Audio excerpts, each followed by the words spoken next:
Create a new fantasy team each week with SPITCH and track the progress of your players in real time with live up to stats.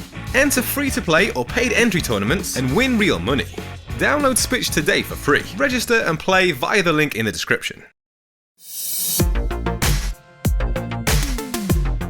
With one match remaining in Game Week 34, between Man United and Chelsea, a score of 48 points so far has seen a fourth successive red arrow, down to 64k. There was a minor victory in selecting Nick Pope ahead of Dubravka. Both kept clean sheets, but 4 saves and 3 bonus points saw the Burnley goalkeeper come out on top. The biggest disappointment in defence was Reece James not featuring in a 1-0 win over West Ham, where Marcus Alonso set up the winning goal. James was left out as a precaution after feeling some discomfort in his hamstrings, but could return midweek. Bukayo Saka converted his second penalty in as many matches to somewhat make up for Mason Mount's blank against the Hammers. The Chelsea midfielder took an impressive total of 6 shots, with only Wilfried Zaha attempting more during the game week so far. It was disappointment for Harry Kane, as Spurs failed to register a shot on target for a second match running, though his 0.26 expected goals figure ranked top amongst teammates. Martinelli is waiting to come in from the bench with a 1-point cameo, after Chris Wood was surprisingly left out for Newcastle's 3-0 win over Norwich. So let's look ahead to the transfer plans for Saturday's Game Week 35 deadline. There are a number of issues with the squad, with continuous doubts over Reece James' fitness, Gabriel Martinelli seemingly out of favour, and there's even question marks over Harry Kane, who's now gone 5 matches without a goal.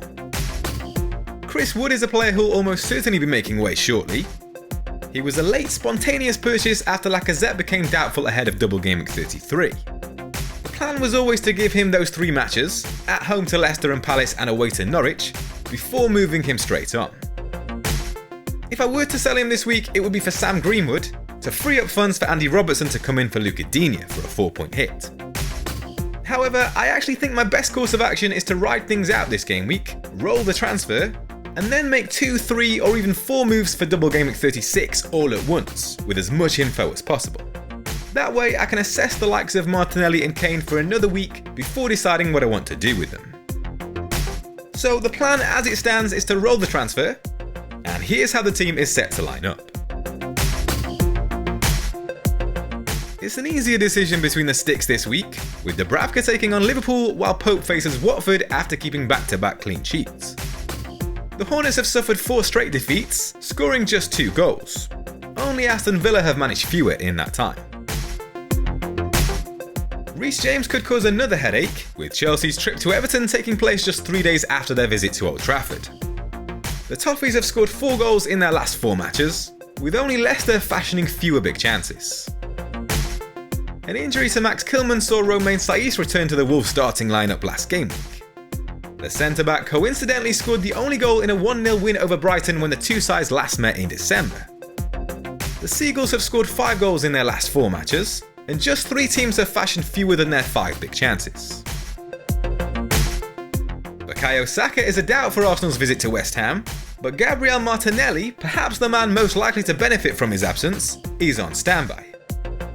The Hammers will be without any senior centre-backs after losing Craig Dawson to suspension. Jacob Ramsey keeps his place ahead of a favourable home tie with Norwich. Aston Villa have failed to score in consecutive matches, but the Canaries have shipped 11 goals in their last 6 outings, with only Southampton, Man United and Watford faring worse. Chris Wood drops to the bench in favour of Armando Broja, who should be in line for a recall after his rest against Brighton.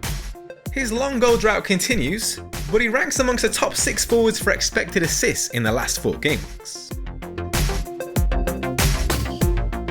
In terms of captaincy, Mo Salah faces a Newcastle side that have kept 3 clean sheets in their last 4 matches, ranking second best behind Man City for expected goals conceded in that time. Bukayo Saka could be a good differential captain option if available, but it's Harry Kane that I'm leaning towards despite Tottenham's failures in front of goal against Brentford and Brighton. The main attraction is that we're likely to see heavy rotation from Leicester, whose first and second leg ties with Roma take place either side of their visit to North London. Kane has scored more goals against the Foxes than against any other Premier League side, netting 16 times in 13 appearances.